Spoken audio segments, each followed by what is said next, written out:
The diplomatic tug-of-war between Seoul and Tokyo appears to be spilling over to the trade front following Japan's move to curb high-tech material exports to South Korea.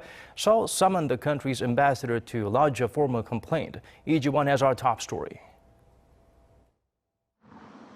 South Korea's foreign ministry summoned the Japanese ambassador to South Korea, Yasumasa Nagamine, to lodge a formal complaint Monday afternoon over Tokyo's decision to retaliate against Seoul economically for its court's rulings on forced labor.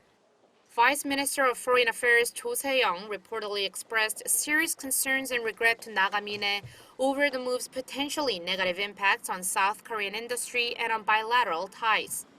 Cho also said the move goes against the spirit of free trade and urged Japan to take back the restrictions. The measures were announced earlier in the day by Japan's Trade Ministry, which said that starting from Thursday, bulk licenses to export high-tech material used in smartphones and chips to South Korea will no longer be valid, meaning it'll be harder for South Korea to buy those products. The restricted items are fluorine polyamide, which is used as a liquid crystal display component in TVs and smartphones, and resist an etching gas used in making semiconductors. Japan said it'll also work to get South Korea taken off the list of so-called white countries recognized for having minimum restrictions on trade.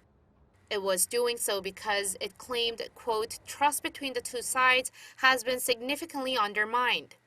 Tokyo had threatened Seoul with such measures numerous times, but this is the first it has actually taken them.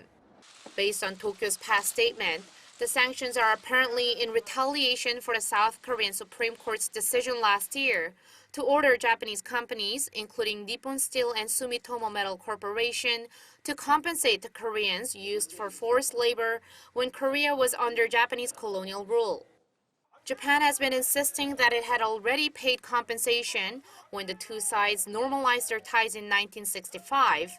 But Seoul's top court said the bilateral agreement between the two governments does not take away individual rights to reparations.